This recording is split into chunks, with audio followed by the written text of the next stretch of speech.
बिस्मिल्लाहिर्रहमानिर्रहीम। अस्सलामुअलैकुम। Doctor HVACR की जानिब से आप सबको खुशामदीद।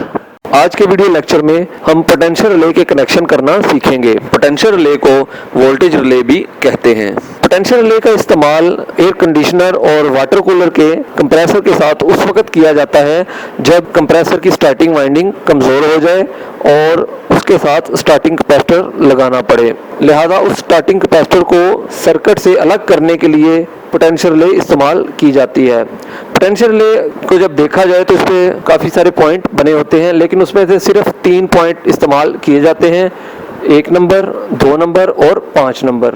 तो आइए अपने सर्किट डायग्राम का आगाज़ करते हैं। इसके लिए हमें दरकार होगी पोटेंशियल रिले और स्टार्टिंग कैपेसिटर। लिहाजा हम पहले पोटेंशियल रिले का सिंबल बनाते हैं सर्किट में और उसके बाद स्टार्टिंग कैपेसिटर का सिंबल बना लेते हैं। सिंबल मुकम्मल होने के बाद अब हम वायरिंग का आगाज़ करते हैं। सबसे पहले रिले के 5 नंबर पॉइंट को कंप्रेसर के कॉमन पॉइंट या थर्मोस्टेट के आउट होने वाले पॉइंट के साथ जोड़ देंगे।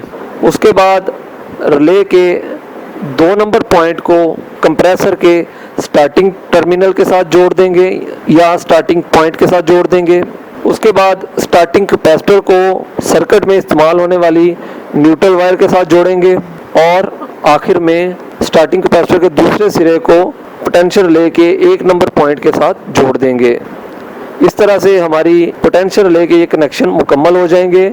अब जब हम सर्किट को ऑन करेंगे तो कंप्रेसर की स्टार्टिंग वाइंडिंग को स्टार्टिंग कैपेसिटर के ज़रिए टार्क मिलेगा और कंप्रेसर आसानी के साथ स्टार्ट लेकर चलना शुरू हो जाएगा।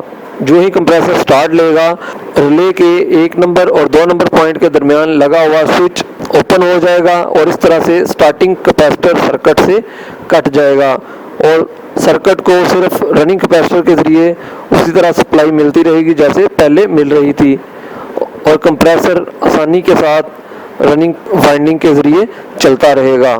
मैं उम्मीद करता हूं कि आपको आज के सर्किट डायग्राम समझ आई होगी। मज़ीद किसी भी मालूमात और रहनुमाई के सिलसिले में आप रब्ता कर सकते हैं। शुक्रिया।